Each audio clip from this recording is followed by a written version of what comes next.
في يوم من الأيام هبط أحد اللاعبين في سماء بوشينكي باحثا عن الأعداء للقتال.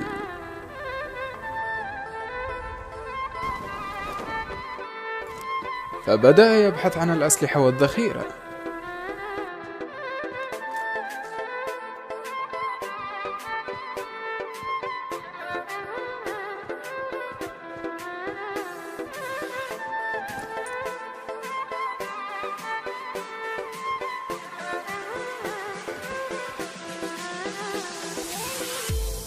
وعندما حصل على الأسلحة القوية بدأ يبحث عن الأعداء متلفتا يمينا ويسارا.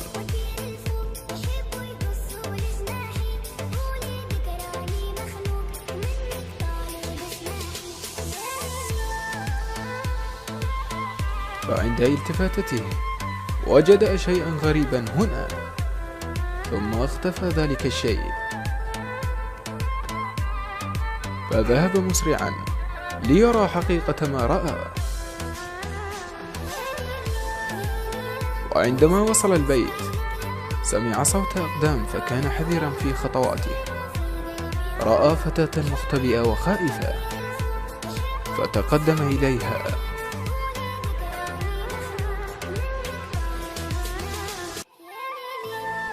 فقالت له: لا تقتلني، إنني أتوسل إليك.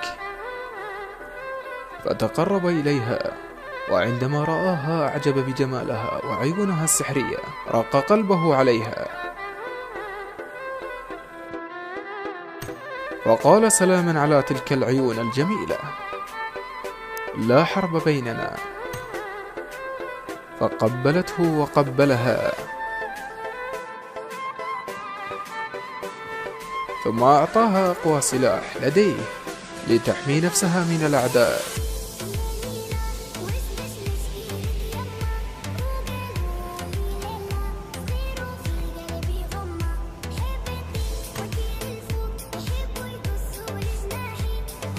فقال لها: اتبعيني لنبحث عن الأعداء.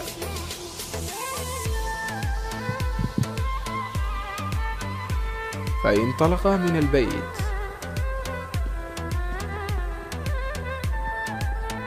وقالت له: توقف، إنني بحاجة إلى مشروبات الطاقة. ثم تقرب إليها وأعطاها كل ما يملك في حقيبته.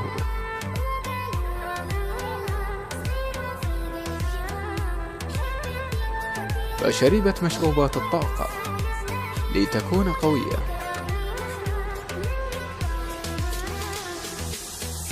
فكان ابن عمها يريدها غصب وهي لا تريده، ظل يراقبها عن بعد وبتخفي ليقتلها هي ومن تحب. فبقي هنا ينظر إليها ينتظر عشيقها.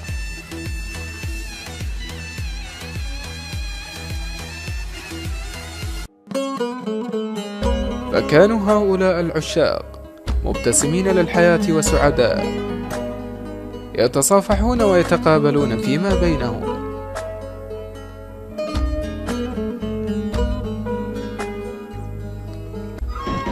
ثم فجأة قتلت حبيبته أمام عينيه، فانطفأت حياتهم وماتوا سويا. وتحول هذا الحب الكبير إلى صناديق. فما ذنب القلوب إذا أحبت ما ليس لها؟ هذه هي النهاية الحزينة يا سادة.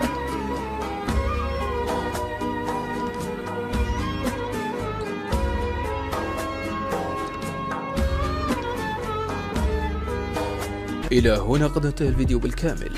لا تنسوا الضغط على زر الإعجاب للاستمرار بهذه النوعية من الفيديوهات، والاشتراك في القناة، وتفعيل جرس التنبيهات للحصول على الإشعارات، وكتابة تعليقاتكم الجميلة. كان معلقكم محدثكم مصطفى العراقي. إلى اللقاء.